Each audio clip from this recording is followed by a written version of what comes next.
I did Barbenheimer in the right order. I watched Barbie first and then Oppenheimer, and if you did it the other way around, you're setting yourself up to fail. Oh wait, do you like the drip? Do you like the drip? I made this myself because I'm sad and cinema excites me. Barbenheimer.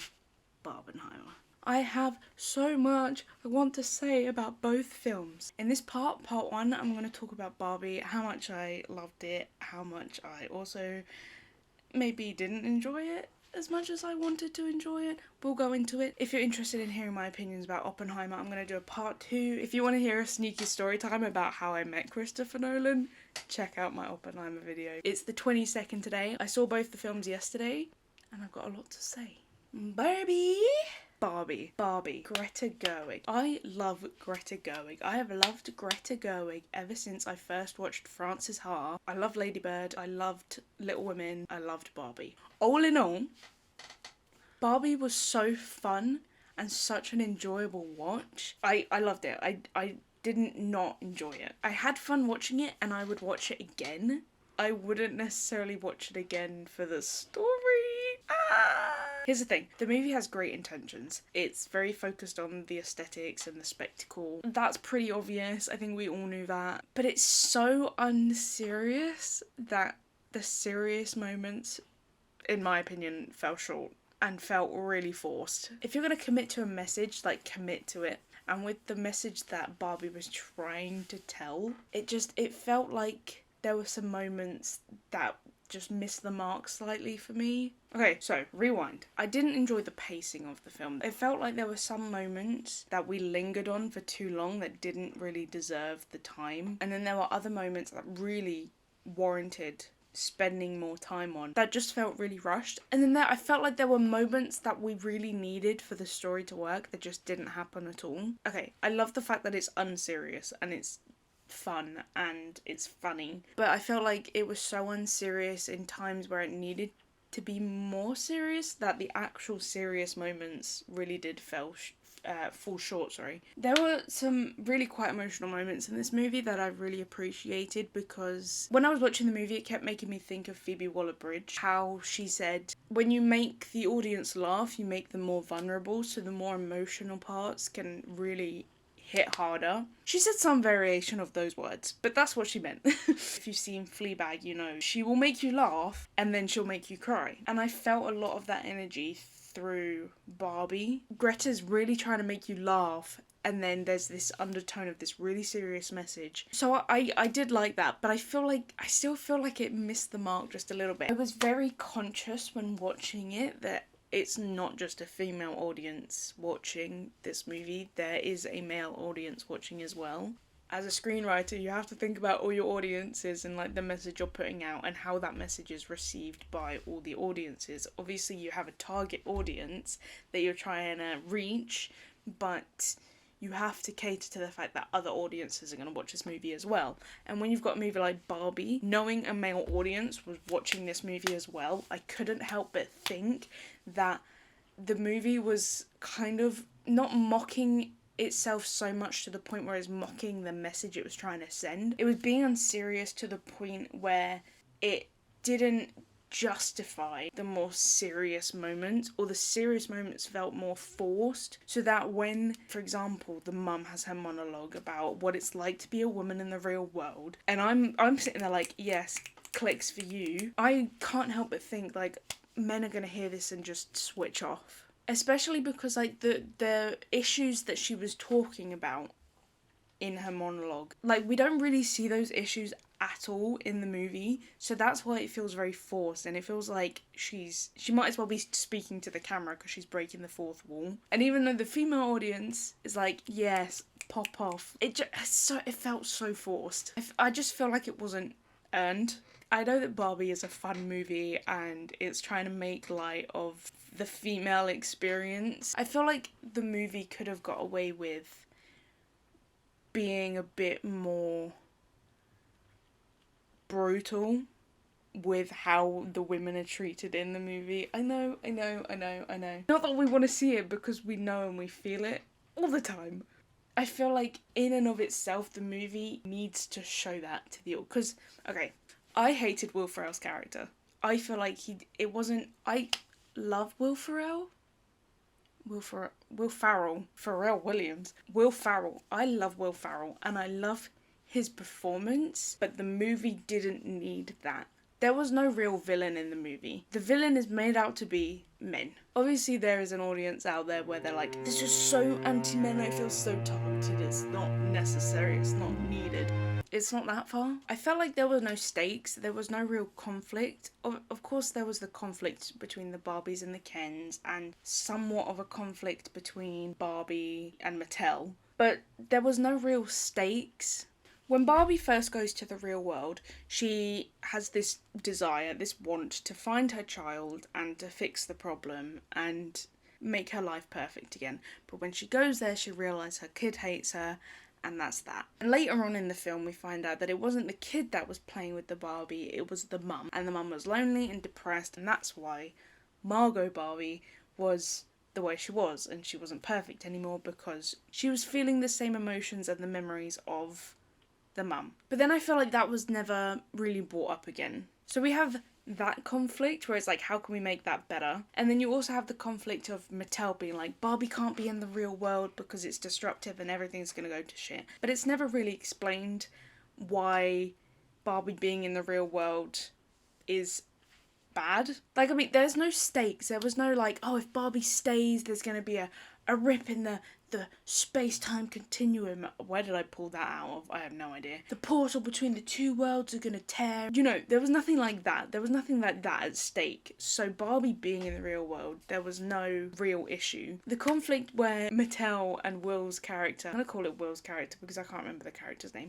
where Will's character's like, we need to get rid of Barbie, get that doll, we need to get her out of here and send her back. Like, he has no real cause, so that just felt flat. I would have loved to have seen Will's character be more threatening and have the threat of, I'm gonna capture Barbie and destroy her. Or he's on a mission to find the actual physical doll and destroy the doll because that'll disconnect the real Barbie from the real world, so she'll be stuck in Barbie Land forever. Something like that. Or he's threatening to destroy Barbie Land altogether because the Barbies aren't playing by the rules and staying in their Barbie Land. He could have kept the exact same, like, satirical comedy performance, but having that threat in his back pocket, it would have been so much more scary, and I feel like it would have been more realistic. Men can be scary sometimes, and you can't read them sometimes. So if you had Will's character being this like really light-hearted, funny guy, but being like, I'm going to destroy Barbie Land and kill Barbie, would have been terrifying,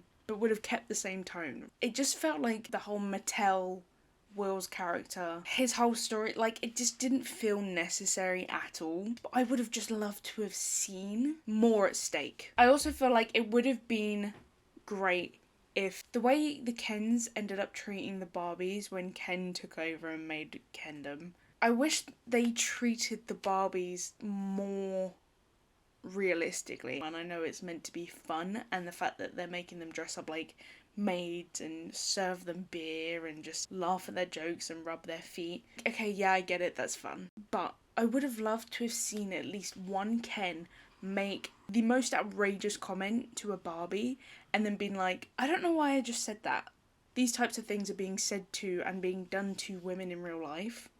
But the fact that a Ken would do it and then be conscious of the fact, like, why did I do that? That doesn't make sense. I don't think that way. Would have brought more awareness to the fact that it does not make sense. Because the fact that they were just dressing up like maids and serving them beer, again, just felt so unserious that it just missed the mark slightly. Because then, at least if they were treating them worse, once it's all resolved, actually apologising for it would have sent more of a message. The Kens could have even had like a real life role model to look up to. That the Ken is like, I just found this man, this random man in the real world.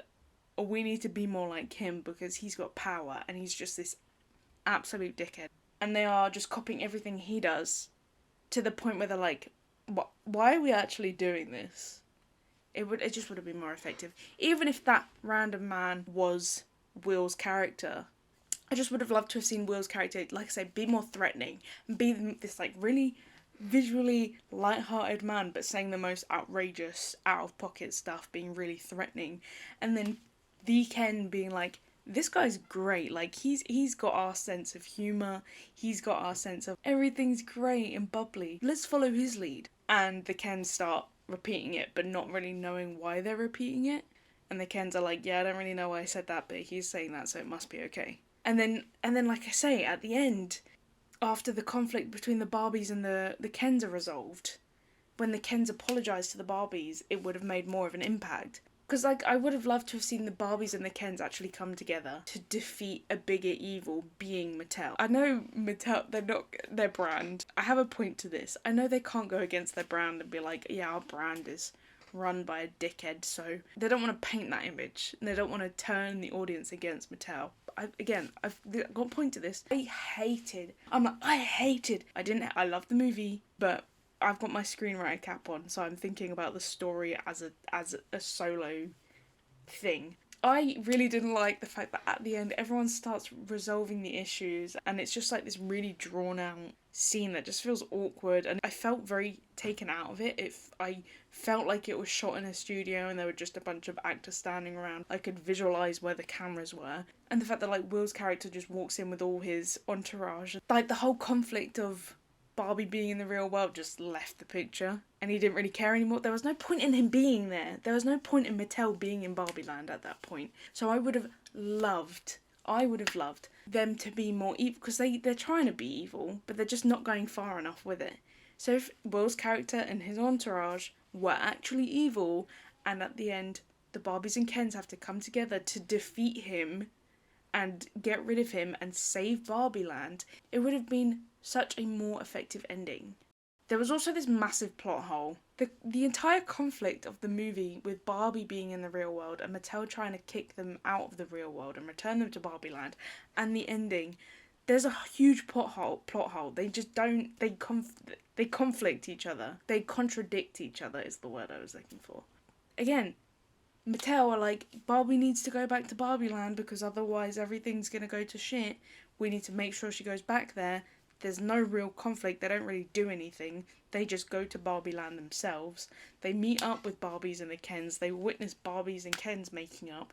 And then they're just there like, everyone's happy. Cheeky comment about this making money. Cheeky comment about that being my idea. Okay, everything's resolved. What's Barbie's ending? Well, Barbie loves Ken. Well, that can't be Barbie's ending. Okay, well, what is Barbie's ending? I love the idea of her going off with the actual creator of Barbie and them having like this mother-daughter moment. Love that. But Barbie then being able to make the decision to go into the real world and be human doesn't really make sense. I love it, but it would make more sense if there was conflict to begin with, to set up the fact that she absolutely cannot do this thing, and then at the end, because something's resolved or someone's defeated, this is now an option of something she can do. Or this is an option that she's always had, but now she can only do it because of this certain thing, which is I think what they were kind of getting at, but again, it didn't really hit the mark. The fact that she's able to just go and live in the real world, it just contradicts the entire story, bro.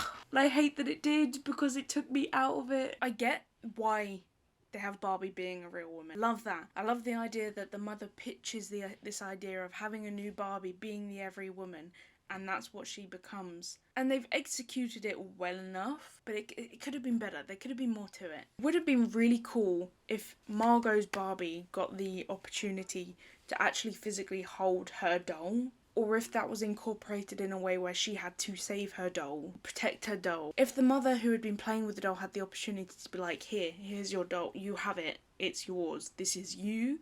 Take back your purpose, take back your sense of self, take back your self-love. That would have been really cool. That would have been very symbolic. It would have been like a taking back her power sort of thing. And especially if, like I said before, there was a conflict with Will's character and Mattel trying to get this doll so they could destroy it or disconnect Barbie from being able to come to the real world. That would have been even better, because they've so heavily connected Barbie's thoughts and feelings to whoever's playing with her in the real world, that by the end, when everyone else's story is resolved and the mother and daughter have resolved their relationship, I see what they're going for. That Barbie's now transcended being just a doll and that she has her own thoughts and feelings and emotions, but I just felt like it was lost a little bit. Just a little bit.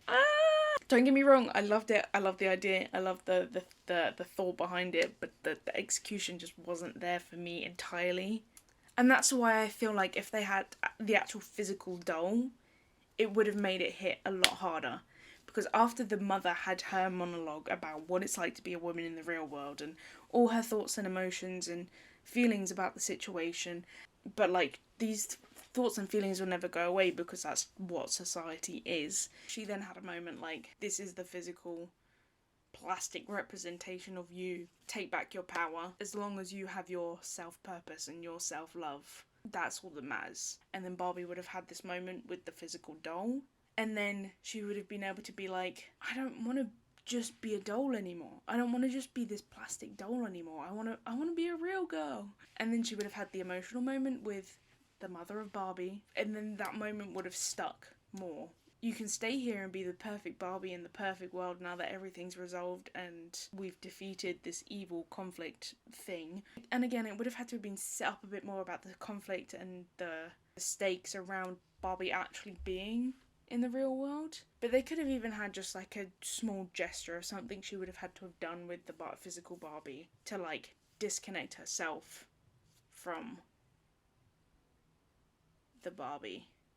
Does that make sense? I really wanted at the end of the movie for them to cut to the mum being promoted at Mattel.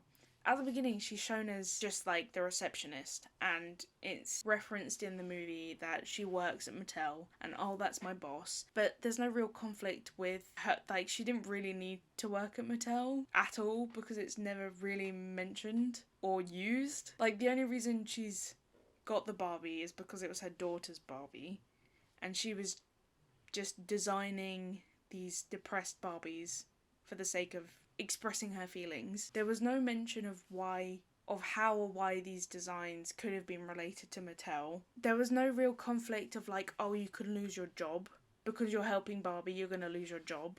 That wasn't really at stake or a threat or something that, as far as I can remember, crossed her mind. So that was unnecessary. Even though there was conflict, it just felt like this is happening, now this is happening, now this is happening. We were cutting between locations and scenes and characters with no real like urgency and no stakes. There was kind of conflict, but we, as the audience, can't really care about this perfect Barbie land because it's perfect and it's held at such a higher standard that like we as humans will never achieve it. What was I even saying? Oh yeah, so if America's character, I would have loved the conflict of her potentially losing her job, which would have been really bad and affected her family and her house and her life. But then to see her help save Barbie, Barbie comes into the real world, and then the mother is respected and, you know, recognised for her talents as a designer. I just would have loved to have had a moment of resolution for the mum and her job at Mattel, and to see her have some sort of promotion, or even, and this is a big ask, to be actually promoted to be the boss of Mattel. That would have been even better. And I know that then it's like, oh, but that's not realistic because like in the real world that wouldn't happen. But this is a fictitious story that's fun and lighthearted. I love the final line where Barbie goes to a gynecologist. Great. Fantastic last line to end on. Yeah, that's kind of my general thoughts and feelings about the story. I just felt like there was a lack of conflict. A story doesn't need to be more dramatic and less funny to have conflict. It can do both, and a funny story having conflict and stakes makes it so much better. That just the lack of conflict and stakes, how many times have I said that? It would have made it so much better, and it would have made the message of the story hit harder. It felt like Greta had this perfect idea of the Ken versus Barbies, and like that's the storyline, and they go into the real world and yada yada yada, and then Mattel stepped in and was like, actually, we need to be more present in this movie, so if you could just have the Mattel brand just show up a couple times, and maybe Will Ferrell could play like the boss, but you can't make him mean or anything. He's got to be like the fun boss because we're fun at Mattel. Yeah, if you could do that, that'd be great. And then Greta had to write Mattel into the script. That kind of feels like that's where that came from, because it just felt like it was very slotted in and it didn't really make sense. I have no hate towards Greta. I love Greta. I need to keep emphasizing that. I love her storytelling. She's not a bad storyteller. All in all, I really enjoyed Barbie. It was fun. The music hits, the cinematography hits, the production design hits, everything hits. It was just a fun experience. Most of the audience was wearing pink, everyone was dressed up, everyone was having a good time, everyone was laughing. You feel the poignant moments where you're being spoon-fed this message of this is what it's like to be a woman in the real world, and it sucks sometimes, but we have purpose as women and we see each other as women. Like, that was great, and you feel that in the cinema with all these other women. You feel that. There were moments where I got really tearful because I was just like, oh, Greta, you got me. You have me. Even the moments where you just see the diversity in the Barbies and you spot the Barbie on screen that you feel represents you, and you see her in all her glory, and you just feel so good about yourself, and you feel proud of her, and you feel proud of yourself, and like, it's just such a great moment, and it is such a great film, and I love that we have this movie now. It's a movie made by women for women. But like I say, knowing that there is going to be another audience for this movie, I feel very, protective of this message. Like most people will, feel very protective of this message, and to know, there are men watching this who will pick holes and who will ridicule and who will say, this is anti-men, this is wrong. You feel protective, so you want it to be protected and you want people to understand. So that's why I say, it just felt a little bit unfulfilling in terms of the message. That's where I'm coming from there. And like I say, in terms of the actual story, you need conflict, bro. And the conflict just fell short for me. And that's where I would have added conflict if I were to have been a writer or have been involved in the story. Greta, thank you. I love you. Margot, I love you. Ryan Gosling, I love you. I will probably end up going to watch it again. I'll probably watch it online when it comes out online. Anyway, that's that. If you want to go watch my opinions on Oppenheimer, I'll link that somewhere. Go check that out. I give a little cheeky story time about when I met Christopher Nolan. I thoroughly enjoyed my Barbenheimer day. It was great. Okay.